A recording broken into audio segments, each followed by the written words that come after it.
communicating this. Otherwise, they're not going to get what they paid for. And then add to that teaching. It's one thing to know how to do it, but now I have to figure out a way to communicate to others how to do it. And that really made me sharp, because it's one thing to understand it. It's another thing to be able to effectively communicate it and then teach it. And that also was a great challenge. But those two experiences coming together are when I finally got to the point where I literally feel like I can write anything as it relates to screenplays. But any kind of writing, because man, I've written a cookbook. I mean, I've done all manner of things. I mean, contributed to a Black history book, primary research. So I never thought of myself as a writer's writer, but lo and behold, over the years, I've in fact become a writer's writer where I can pretty much write anything. And I didn't set out to do that, to be perfectly honest with you. Can I ask you about Gilded Six Bits, which was in Real Sisters? Did you also write that? Yes, and that's where that's the film we met on. That's what it was, right? I knew it was 20 something years. I knew that. But it was the Gordon Hurston short. Boom. See that? Look at that. You were probably one of the first men that we invited to the festival. Look at that. There is a guy. Look at that. Okay. So 20 years from that point. Question. So 20 years from that point on, you think you'd be sitting there having this conversation today, just saying and giving your opinions and sharing your story and your background on the journey of screenwriting? Yeah, and we were talking before the recording on how kudos to Carolyn. It's like, because we were all just coming up, we were all, just trying to get our thing, come up and be responsible to our passion, and just the way that African Voices and Real Sisters has blown up. I mean, an Academy Award qualifying festival. I mean, these writing workshops where you're influencing other storytellers. I mean, it's just far and beyond, what I anticipated. And I'm so incredibly proud, one, of your accomplishments, but two, that you've continued to involve me in what you've produced. So I have to say thank you for that. And quickly about Gilded Six Bits, to answer your question, Carol, that was an adaptation of Zora Neale Hurston, was one of the most published women writers of the 30s. I know you all know this. This is for one of my favorites.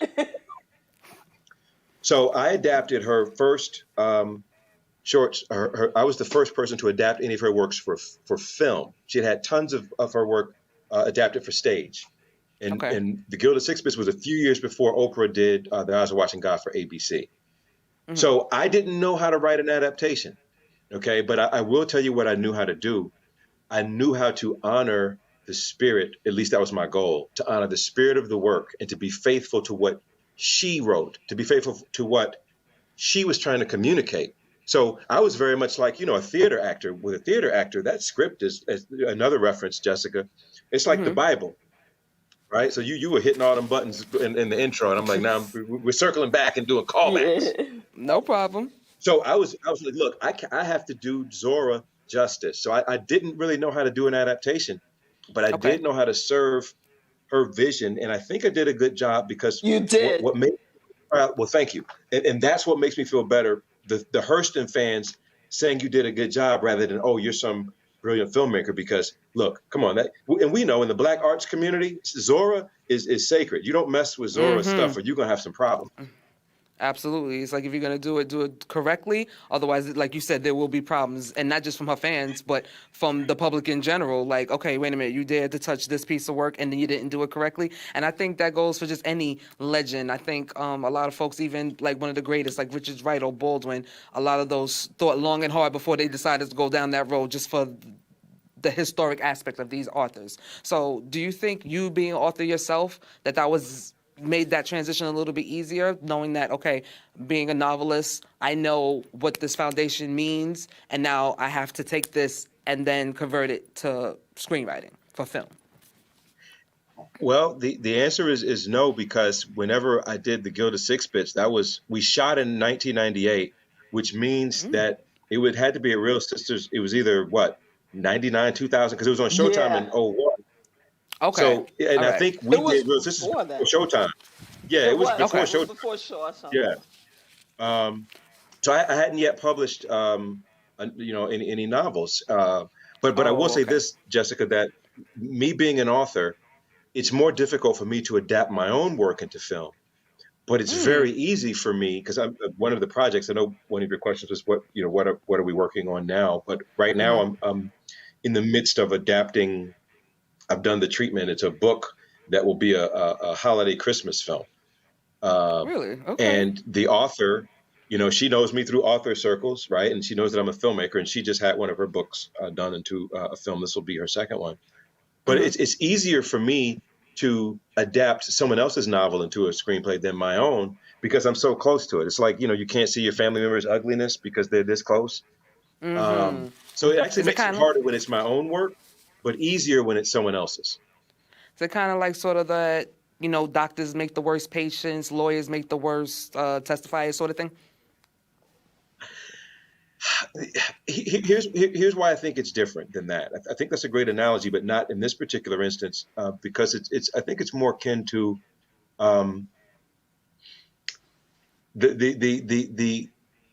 it's like killing your darlings. You have to you put so much blood, sweat, and tears in this book, right? And all of it is great to you. It's like your children. How are you going to choose one of your kids? So it's like, okay, well, you're going to come in here and cut it up and change it around. I'm like, no, this is my baby. You want to come in and annihilate, you know? Okay. Whereas for someone else's book, I'm coming in and I read the book and I see the movie as clear as day and I just pull it out of there. It doesn't matter what characters get cut, what characters get combined, what scenes get changed. I can't do that with my own work because it's all too precious to me. All right, and it's perfectly understandable. Yeah. I get it now, especially if you when you broke it down in that type of, in that structure. So, Caroline, I'm going to come to you. Caroline, I'm coming to you. Does the writing, Real Sisters writing workshops, do they cover the different ranges of screenwriting, or do you just focus on a specific niche? Because there's all, as the three of us know, there are all forms of script writing. You could do it for short series, you could do it for television series, films, documentaries, So are you guys covering all those ranges as well? Right now we have been mostly dealing with narratives, whether it's short form for TV, streaming, or feature. But what I wanted to add to this is the reason why we love having Booker teach our writing workshop is because of his novelist and writing background, because the types of people that tend to come to the workshops, they may be memoir writing. I think you had a very diverse group in the master class. You had novelists. And so to be able to really direct people to shift when they're trying to shift their writing plans to screenwriting, I think that's what's special about what we do with Script Writing Essentials and with BRIC, because a lot of other workshops, it's not as diverse in terms of genres and people from different writing disclines. Okay. So I think that's important. All right. So, can Booker, I just have share you ever too, had? Carolyn? I just want to quickly share on what Carolyn, from the perspective of a presenter. You hear that term, family. People just say, "Oh yeah, we're a family." But look, I don't. I make a living using words and being specific, and it genuinely was. And I had the pleasure of doing two. It was like part one and part two, I think. Yeah, it was both. Yeah, we had some carryover, maybe 2 or 3 students carried over, I think. So it was largely 2 different groups, but just the connectivity. And even Carolyn was a part of the class. I know that she was a part of the class like everyone else. We're in there giving a feedback on people's story.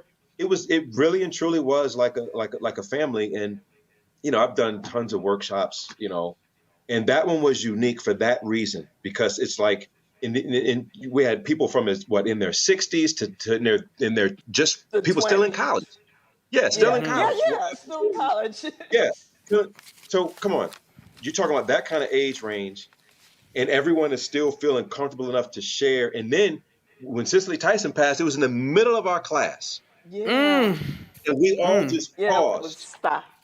Yeah, we just stopped. And it's as if you were in your living room with your family and you get that kind of news. We all just said, boom. We didn't have to, no one was uncomfortable or, it's like we just stopped. It's like a Cicely Tyson. And that moment happened when we were in this class. So and she didn't pay me. This is not a commercial for the class. I'm just sharing as a presenter my experience with it and what sets it apart and makes it unique from other workshops. that I presented. And I'm sorry, Jessica, you were about to ask a question, but I just wanted to jump in and just share that about That's the fine. workshops.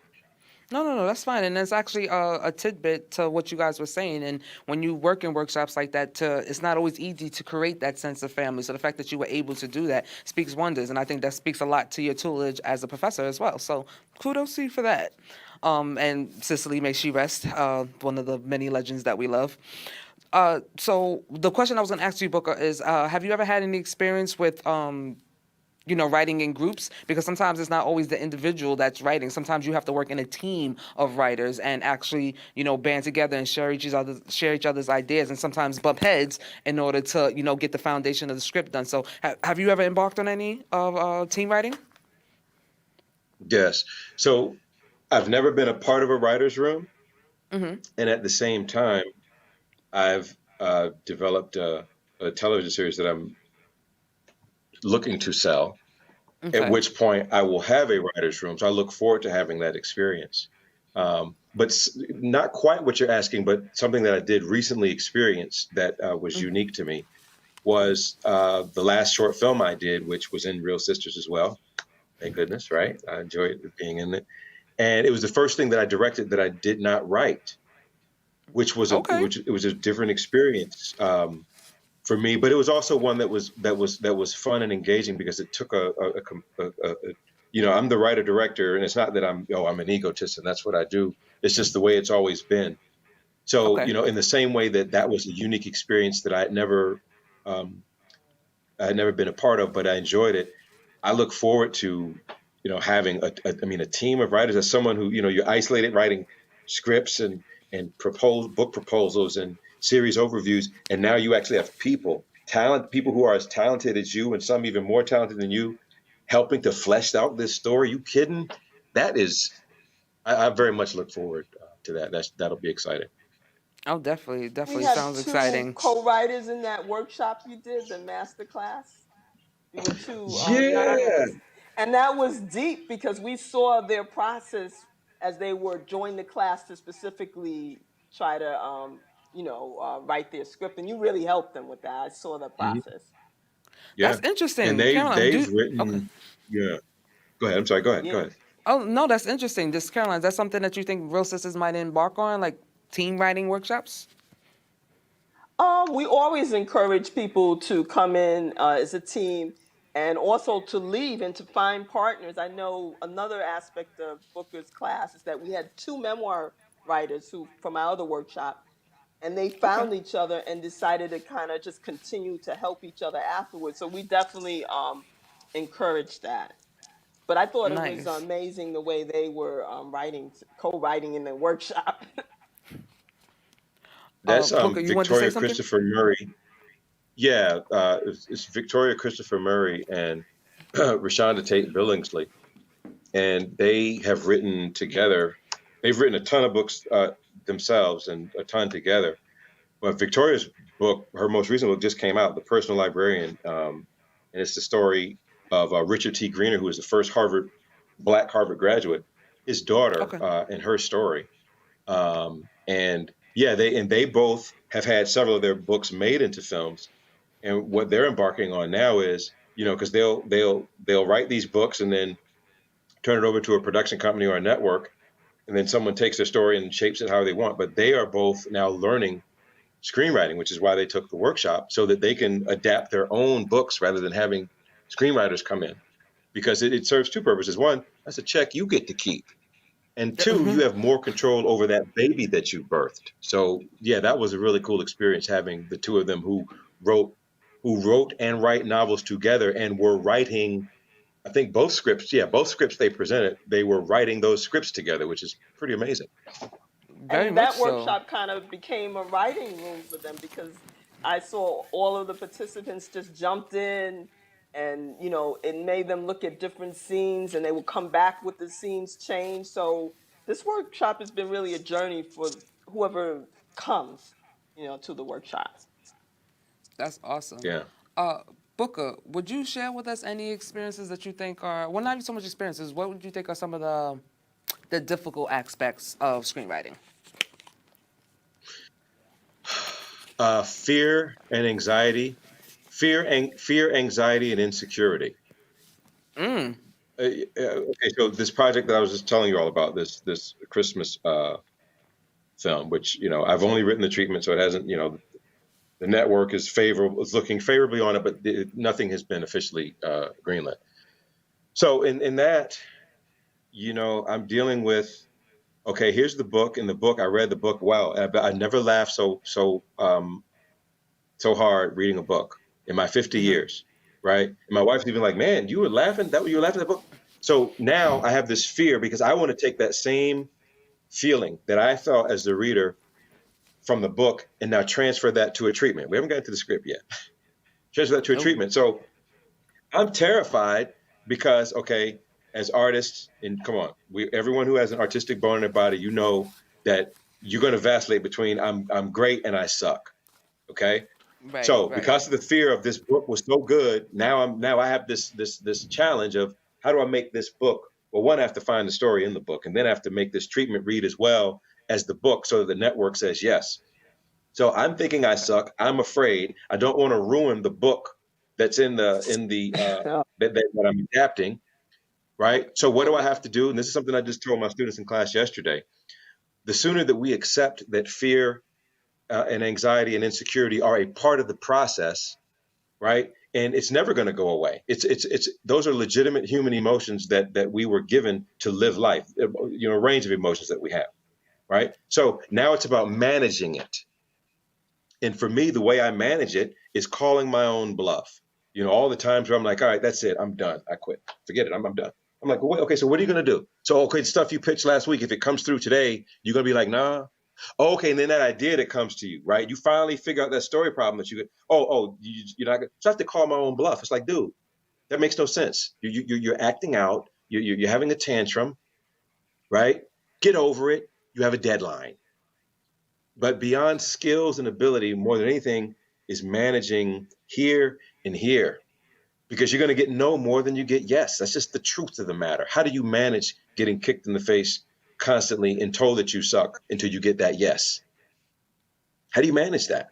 And I didn't learn that in film school. It wasn't talked about in film school. So I spend a lot of time in my classes working on these soft skills so that when these students get out here in the world, they recognize, well, crap, getting told no for the first 3 years I get out of school is not unusual.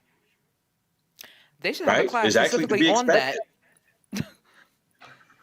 There should be a class specifically on that in college so that, granted, we all know right away coming out the gate that we're not going to be, Spielberg or Ava DuVernay or anything like that. So I think some of us anticipate rejection automatically. And because of that, you may not even want to go down this road, period, or even anticipate because the rejection is going to be there. So definitely the way you're talking, I think you should definitely, why don't you pitch that while you're in Georgia? I think the students would definitely, you're laughing, but I'm serious. I think they could benefit from that wholeheartedly. All students could. Teach it remotely. That way we can all jump on board. It's and especially now because we're far more open with our challenges with our mental and emotional health. That used to be secret. We didn't talk about that. Even me sitting here saying on a call that's being recorded, and God knows who's going to see it. Fear, anxiety, and insecurity. Men don't talk about that stuff, right? I'm not afraid of anything. Well, I'm afraid of a whole lot of things, and it can impact my creativity if I don't manage it properly. No, absolutely, definitely, and I think that if it's not going to be taught to you, if it's not something that could be taught to you, that's up to the individual to do, and that's not always easy to do. So yeah, having a helping hand with that could definitely be useful. One other thing I think could be about it. Oh yeah, definitely. Being honest. Definitely. Yeah. One other thing that could be useful is knowing a safe place that you can go to. And Carolyn, I think you definitely have done that. So how does one go about submitting for, Real Sisters or the African Festival? In my opinion, there's no other safe place. It's wonderful festival. We have over 500 submissions, and I'm always trying to get people to understand that the production stills and the PR is a part of the application. It's one complete thing because a lot of people submit just these wonderful films, and that's like a part of our submissions guidelines. And then the most important thing beyond that is the writing. I think when we go into the judging portion of the film festival, it's been frustrating some years, but it's gotten better with the screenwriting classes that are out there. Okay. Where people have this, we read the synopsis, we're all in to see this wonderful film, but because the character wasn't developed, or the acting wasn't, right on point, we couldn't accept the film because of that. So I will again tell filmmakers who wish to submit not only to Real Sisters but to any film festival, really work hard on your characters. Try to go to maybe acting schools to recruit really professional writers. But those are the tips that I would offer before submitting to Real Sisters, because we're a very competitive festival now, especially since we're Oscar qualifying. But we're nurturing, and I want to mention we have the Real Sisters Teen Cinema series, and that's a place where we really try to cultivate new filmmakers and community artists. So, and that's going to be a monthly series. Okay, so I know for the festival, you've been doing that for some time now, right? 24 years. 24 years. Look at that. Actually, we have a small clip that I think I want to show the folks for one of your past festivals done. So I think let's cue that up. Let's play that.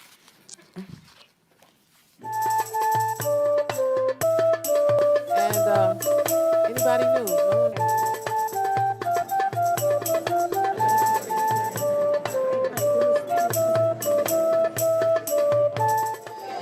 one knew. Yeah, now the band was good. Yes. I'm not even there right now. I owe you. Next time you do it. Definitely. Wow. Okay, this is our Sweet 16 year. Around the globe. Man, this film is an incredible piece of work. It was wonderful to see it. And what I really like about Shala's work is that she takes these moments in history and just kind of brings them to life. And her two films have been films about women kind of against the odds, against the larger system. And it just kind of reminds us of our greatness. You know what I'm saying? She kind of exemplifies real sisterhood. She puts real sisters on screen, real sister. And I love her work.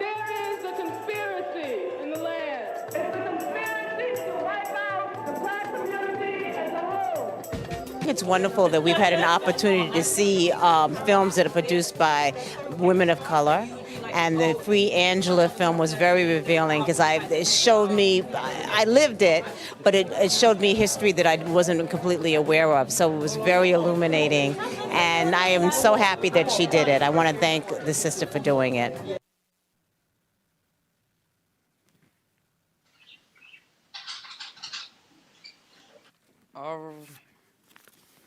All right now, so you've seen it yourself there. The festival will happen again, the 21st annual festival. That will take place this October, so I will definitely be one of the first ones in line to see that. I'm actually excited for that.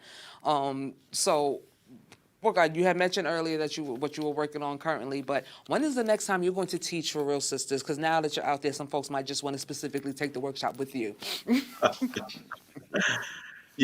don't know.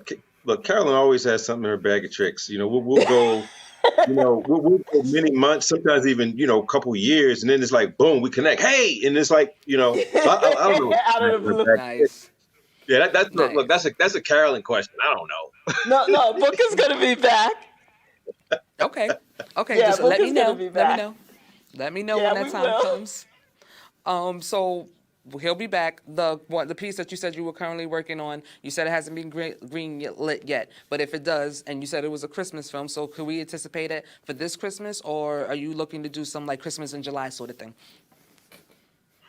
Well, the timeline that I was kind of thinking about, that had been presented to me, was that we'd be like shooting in December. I don't know about that now because the script has to be written and that time frame. So it definitely, I can't see it be happening before. I think it'd even be a challenge now to probably next Christmas, I would assume. Okay. But yeah, certainly not before. Yeah. Hey, listen, everyone loves a Christmas film. Everyone loves a holiday film, period. So whether it comes out this year or next year, I think it'll be wonderful. What were you going to say? Yeah, yeah, Jessica, I wanted to just mention that we have the next Screenwriting Essentials coming up in July 13th. So if people were interested in coming to the workshop, we have 4 sessions. We also have a writer's lab. As you know, you were part of that a few years ago when we did that, Jessica. Oh, yes, So that that's was coming up awesome. in Yes. August with BRIC. Yeah. So Oh, we're doing some things, and also we're screening Real Sisters Tea and Sister Cinema on July the 8th online at realsisters.org. So I want to just make sure I do that before I forget. no problem. Also, where can folks go to sign up for the workshop in July and the writers one in August? They could check out our realsisters.org website, join the mailing list, and we'll send out the information. Okay, Yeah. folks, you heard it there. Any aspiring writers out there? Rural Sisters is definitely a place to begin. It's safe. It's wonderful. You see the instructors that they bring on board to work on it, so you're going to get excellent information and excellent training. So, Caroline, what are you currently working on? Because I know you run the workshops and you run the festivals, but I know you, like she said, you, like Booker said, you got a bag of tricks. So I know there's something up your sleeve that you currently want to work on yourself. So spill it. What are you working on? Personally, okay. Well, me personally, I told Booker this. I have a poetry collection that I'm working on. Oh, nice. I know that's like old school 1990s. It's okay. Listen, like, what's it? Did anybody But tell you now is the time for throwbacks? 90s is the throwback time, so now's the time to go back to that period. Brooklyn. I know. That's horrible. But I'm doing this because I just want to do it. It's some of the writing is very spiritual. Some of it is kind of fun, a little bit of humor in it. I just I want to do that. So that's my personal thing, is to get this chapbook poetry book out into the world. And like Booker said, it's about anxiety and a little bit fear. As a publisher, because I know the standards that I have too for what I publish, but it's really authentic. So I think people will connect with what I've written. So that's my Nice. personal thing for Hey, listen, 2021. how many things have been done for poetry? Heck, that every song that Tupac wrote was a poem. So, I mean, poetry is not a bad thing to start as a basis. And if that's a passion of yours, like Booker said, you have to have the passion. So go for it. Why not? Yeah. I'm with it. So I'm with that's it. me. Thank you. Oh, and just personally, I wanted to also shout out my magazine, of course. How could I not shout out this beautiful cover? Ooh, Patrick ooh, I love Stower, it. who's also, Patrick Stower used to work for BRIC, so that's another BRIC connection. And he's on the front cover and the back cover of the magazine. Look at that. And I'm it's loving it. and I'm proud because these are excerpts from some of the memoir writers who were in that workshop that we do. Yeah. Mm-hmm. Yeah. Oh, so now you got the festival, you got the writing workshop, and you have a magazine. How does one subscribe? Yes, go to africanvoices.com, and we're reasonable. It's like $20. You get 3 issues. You get to hear about all of discounts to our events and programs and Real Sisters. So please support us. We're out of Brooklyn, straight out of Brooklyn. That's Maddie Look at Rich that, would straight say. out of Brooklyn. Nice. Brooklyn is in the house. Brooke, are you a Brooklyn native? Yeah. I'm actually not Well, no. Brooklyn native, but Carolyn, she's, when I think about Brooklyn, I think about Carolyn. So I know her. I know her poems that have Brooklyn all in between the words and letters and everything. So we Brooklyn out. I was Yeah. born in Mount Vernon, so Okay. I was born in the suburbs. Yeah, money earned in Mount Vernon. I was born in the suburbs. As someone who was born and raised in the Bronx, Mount Vernon is now all suburbs, but apparently you were in the suburb section, so that's okay. Yeah. Working class, Red Hook, Brooklyn.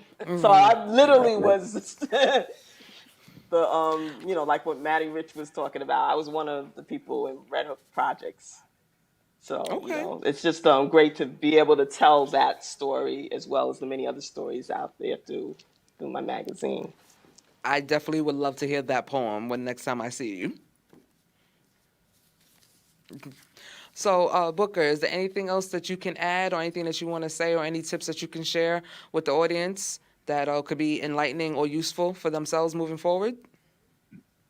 Sure. I'm in pre-production on it's actually a triptych. It's a triptych is a three works of art united by a common theme, and in this case, it's COVID-19. So it's three short narrative chapters, each with a different protagonist, color palette, and visual style. And Okay, it interesting. chronicles the lives of three American families and how they dealt with the emotionally fraught summer of COVID-19. So I'll be shooting that August 6th through the 8th, and I will be submitting it to Real Sisters. But here, let me share this with you as well, for the people who will be sharing and submitting. What I love about Carolyn is we're friends, right? And we're cool. We partner on projects like the workshops, etc. But just because I'm her friend doesn't mean that I submit that I'm going to get in. You know what I'm saying? So that speaks to the integrity. So this is not some festival, where it's rigged and politics. Because if there was politics, then every time I submit, I would have got in, and that's not the case. So when I Okay, say so I'm submitting, that yeah, I'm looking. I hope I get in. We'll see if it's good enough. Um, but yeah, I'm looking forward to shooting that, and it'll be different because it's not in altogether. It's going to be like 10 minutes. So it's I've never done anything like this before, where it's not a traditional narrative. So I'm looking forward to telling that story. all right. Well, most folks, I think a lot of things now are time sensitive, if you will, and our attention span is not once what it once was. So I think that the 10 minutes, as long as you can get, I had a professor once tell us when he assigned a writing assignment to us, and we was like, how long did it have to be? And he said, however long it takes you to say what you need to say. So if you can say everything that you need to say in 10 minutes, then you did your job. Carolyn, Well, where I would want to you? say we accept films. I just want to say we do accept films up to 90 minutes. So Okay. we tend to do shorts, but if a really good short that's 20 minutes, that's cool. We would love to. So I don't want to make it seem like people have to do the 10 minutes things with Real Sisters. Yeah. So look at that. You're tough but fair.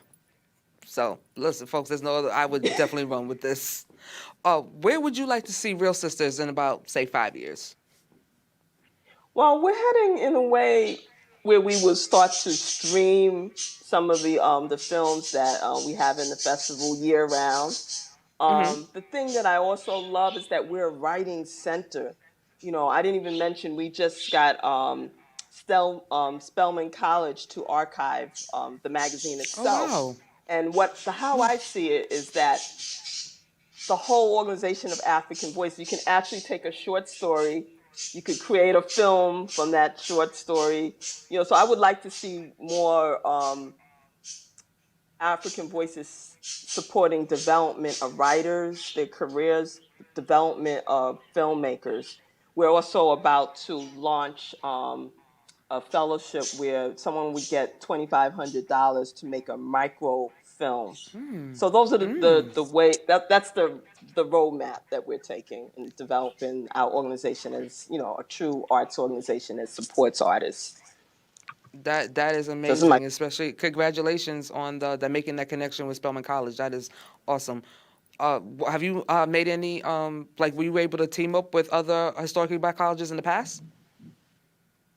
we have a lot of people from Howard.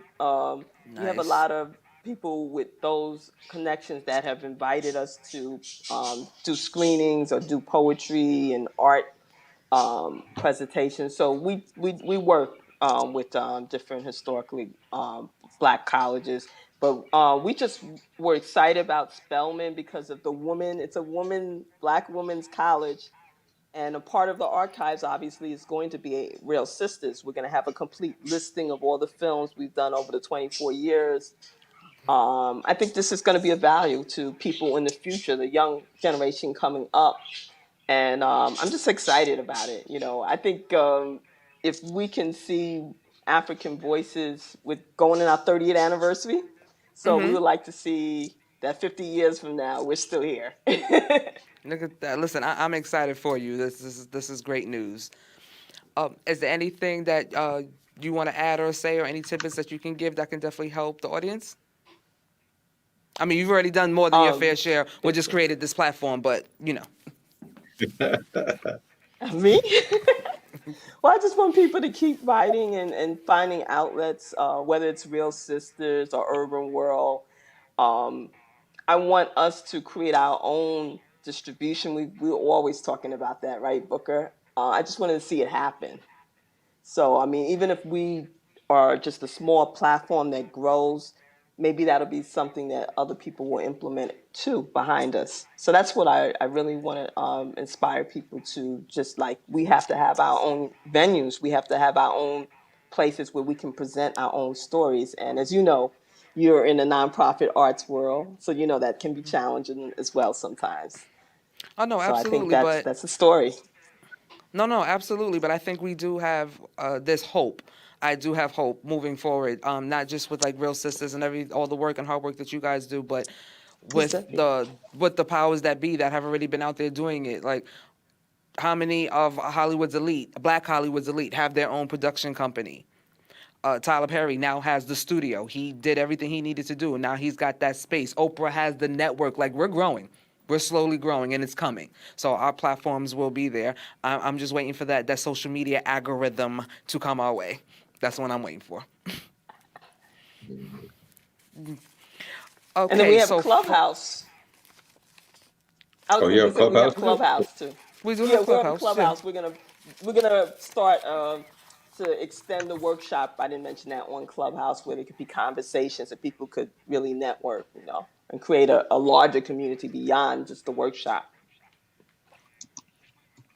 So, Ray, go dig a little deeper into that as far as the Clubhouse.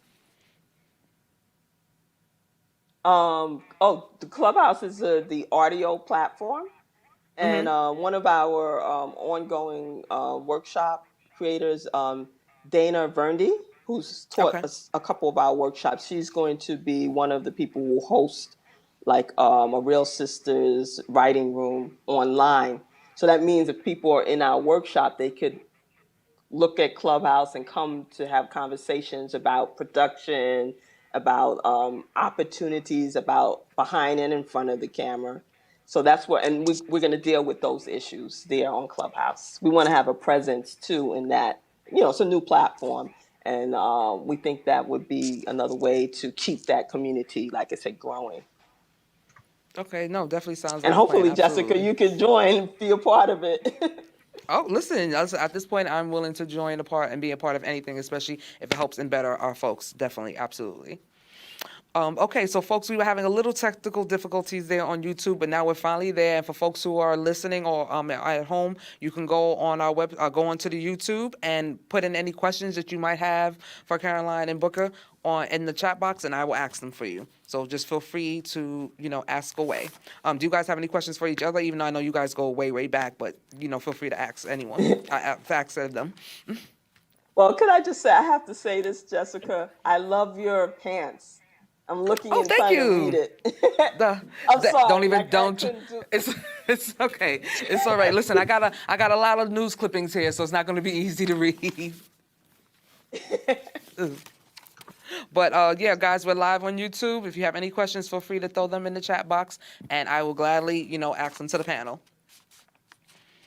Well, Booker, we've had conversations about the 10 pages that writers should create when they're doing their elevator pitch, because in previous classes they said people, if you submit something to a production company, they don't read past the 10 pages. So if you could really talk about that importance of grabbing people. Sure. And to put it into well, one, it's a great question, but to put that into context, 1 page of a script equals 1 minute of screen time. So if you think about your experience watching a movie, if you go more than 10 minutes, when you say nothing has happened, what you really mean is the inciting incident didn't take place, right? Because a whole bunch of stuff happened, but that conflict that grabs you hasn't happened. So when you think about it like that, when you're writing, it's like, yeah, you got 10 minutes, and it's almost as if that's the amount of time. It's like a clock that's in all of us, right? We'll give you 10 minutes. If nothing has happened in 10 minutes, we're out. So I don't know what came first, our visceral reaction or the reality that an executive will give you 10 pages. But when you think about it that way, it's like, okay, 10 minutes, that's a long time for that, for us to not know what this movie is about yet, for us not to know what the protagonist is going to be, pursuing. So yes, it's incredibly important that the inciting incident, that point of attack, I mean, the same principle with different names, that thing that launches our story to happen within 10 pages, 10 minutes, or they're going to be moving on to the next script. And think about it. If you can't hook us in 10 whole minutes, do I really need to spend more time reading your script? Because if you can't deal with that first one, then I don't need to waste my time worrying about the rest of it. I have a million other scripts to read that are probably going to be better formatted and have the inciting incident happen before page 10. So it's almost think of it as if you're going on an audition, and usually that's the first thing you got to do is get their attention. Absolutely. Absolutely. I have a question here. It says, for Booker, what is the biggest challenge you've overcome while writing a major script? Well, the biggest challenge that I've overcome wouldn't be from writing a major script. It would actually be when I was writing my second novel. So my first novel I wrote I'll never forget, my first agent told me never to say this, but that was years ago. My first literary agent. She never say that don't tell me you wrote that book in 6 weeks, but I did. I wrote my first novel in 6 weeks. But of course I'd lived that novel long before that, because writing starts long before you start pecking away on the keyboard. But let me say that to illustrate. Within them 6 weeks? I had a 2-book deal. So the first book was easy. I wrote that on spec and got the contract off of that first book. Then I had to actually produce a second book. So the first book took 6 weeks. The second book took 2.5 years. So after that first book, I was like, everyone's talking about it's hard to write a novel. How hard can it be? 6 weeks. So 2.5 years. And again, they give you half of your advance, when you sign your contract. Then they break it up, the rest of your money. So you don't get the rest of your money until you deliver. So it was very, very difficult for me having to come up with another idea, one that they liked, because the initial idea that I pitched them, they rejected. But come on, they're the publisher, right? So now I'm starting off from square one. Then I go from producing a book in 6 weeks to 2.5 years, and the publisher asking, hey, they weren't overbearing, but when they're getting antsy because they start, you start getting these emails. Hey, so now that's added pressure because you've already spent the money they gave you, and you need the money that you're going to get once they approve that manuscript. So that was pressure that I had never had to deal with before, because I'm from the independent film world.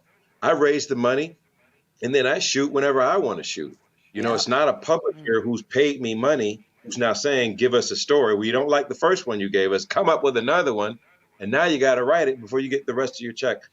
But that was great setting me up for, the right for hire work that I do now. So, managing, being creative on command when there's money at stake is a unique gift. I didn't have that when I first got out of film school or when I was in the independent film world. But once you're hired for stuff, being creative on command with a deadline and money at stake, that's probably the biggest challenge that I've had to overcome as a writer. You know what I'm hearing right now? The pressure. Like, that's what I'm hearing right now. I should say that. Yeah, absolutely. Because I was in my feelings, if I can add, I was in my feelings because they rejected my first book idea, right? Come on, you know how we are. We're humans. Oh, you don't like that idea? Okay, all right. But like, I still got to give them a book. I got to give them the book. It's in the contract. So yeah, I was in my feelings, and then I had to, and then let me add this too. I hope I'm answering the person's question. I'm adding this extra stuff. So I was in my feelings for that reason. So I had to pitch another story. I had to come up with and then pitch another story. Then when I submit the final manuscript, the editor, she comes back with what amounts to about me cutting 15 pages from the manuscript.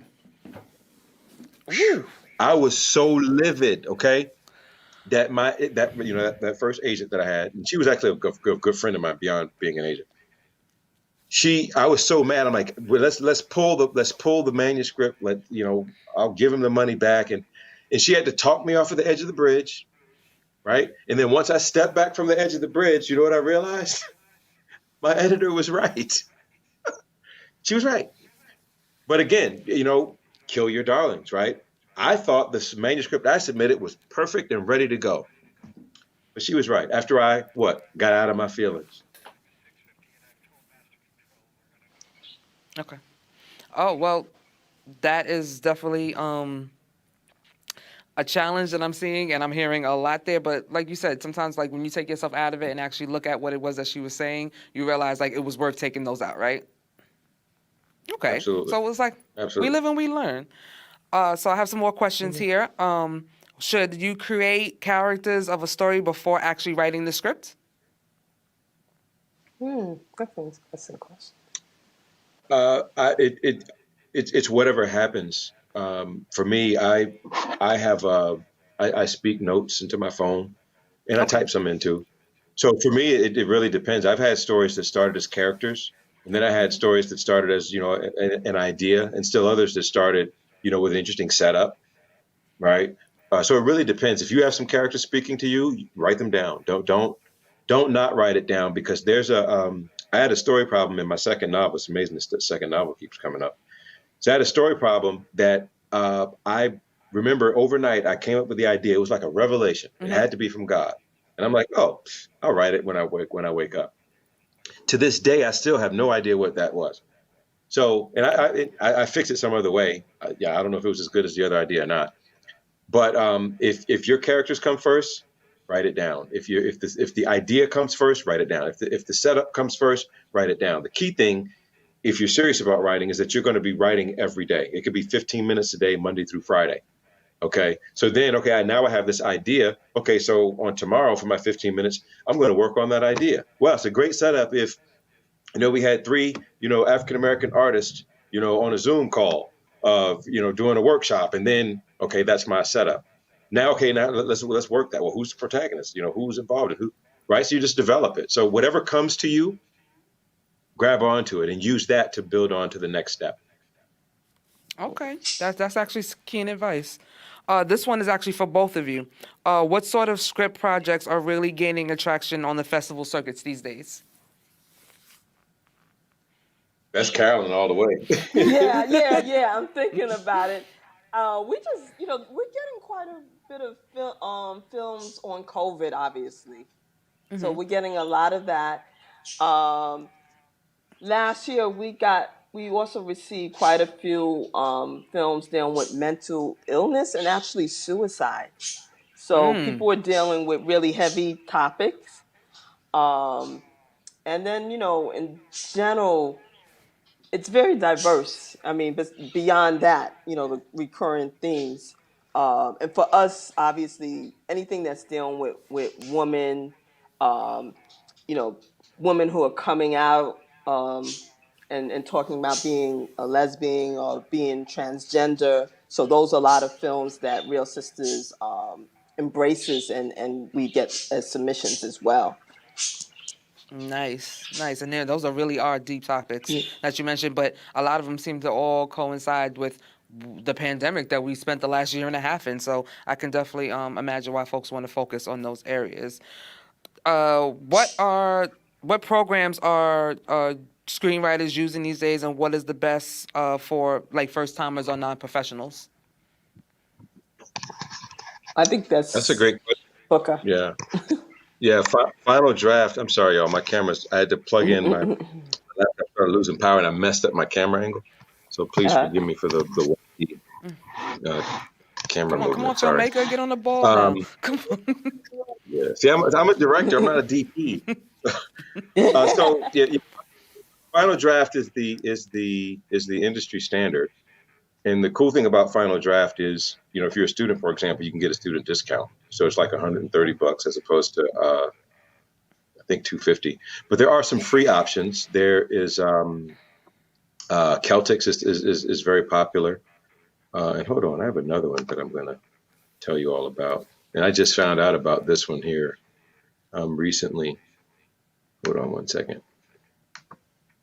3110. I'm pulling up my syllabus actually for my class in the fall. I'm teaching intro to screenwriting, which I've only taught the feature writing class at UGA, so it was my first time teaching this one. But let me tell you these other programs. But my recommendation is if you know if this is what you want to do, go ahead and make that investment in Final Draft. And it's best to get it when you're a student, because even though you pay that $130, you're not once you graduate, now you have it. So when you're paying your upgrades, of course you're paying it'd be a lot less expensive. But you can get the Final Draft game for almost half the price. All right, so hold on, here we go. Okay, so there's a Writer Duet is another one. That's a free cloud-based program. The catch is you can only save 3 projects. And then there's Highland 2, which is free for Mac and downloadable. So you could, there's Final Draft, which is industry standard. And then some free ones are Writer Duet, Highland 2, and Celtics. And Celtics is spelled CELTEX. Nice. So it's nice to know we don't have to break the bank in order to, just at least begin the process. But I do agree, when you're ready to make that investment and go ahead in, then it's worth it to make the investment, I believe. So we have more questions here. What is the best way to incorporate improv into a script? I love that question. That's a really great question. And here's why that question is brilliant, because one of the things that we're it's about to storm here. That's why I'm looking. I don't know if you all hear the thunder. Woo. No. So in one of the things that we're covering in the class that I'm teaching currently is I'm teaching them how to do an actual audition, which again, when I was in film school, I got a great education on how to make a film, but as far as how do you actually do an audition, I had to kind of figure that out. But one of the things that, I show them is we go through and we read the sides. You have the actor they go through it once without you giving them any instruction, and then you give them an adjustment if necessary, and then you do an improv. And one of the things that I say is that improv, even if you're casting an actor, even if you're auditioning an actor that you ultimately won't use, auditioning is still an opportunity for you to understand the character, understand the story, understand yourself. So that's my setup to answering your question of how do you incorporate improv into a script. The way that you do it is whatever improves the story, use those elements. What I would caution you against, though, is when you get to that stage of script analysis, you're going to discover things about your story and about your characters that you hadn't planned because you had your writer's hat on. But the script analysis is not an occasion to rewrite your script. Some of these things can just be director notes that you use either in the audition space or the rehearsal space or on set. So use those ideas, but unless it's fundamentally going to change the structure or the theme of your story, you don't have to worry about adjusting your script. Just use it as a director note, or you can just rewrite. If it's dialogue, I'm assuming it's probably dialogue. If it's dialogue, just switch the dialogue out. But you have to make sure that you're doing that and giving the actors enough time to learn this new dialogue, because you likely have already sent them a script with differing dialogue on it. Okay. Interesting. But not impossible. Okay. Difficult, but not impossible. All right. We have one final question left here, and it's actually for you, Carolyn. What is the name of your cute little birds? I'm serious. That's the question. Larry and Liza. Larry and Liza. Oh, how cute. That's nice. Okay. Actually, Larry wait, Booker, you actually had... In love. Wait, Booker, you had a little friend that you showed to us earlier. Yeah. Bring him. Let's get Ollie in the, We're animals. He was over here sleeping. He probably looked angry. Look at he's you. Mad. Ollie, you want to say hi? You want to say hi, Ollie? He's like, I'm mad. I was sleeping. That's Ollie. Sorry, we woke you up. I call him old sleep and eat. Well, I personally want to thank both of you for participating and joining us on this edition of Media Talks tonight.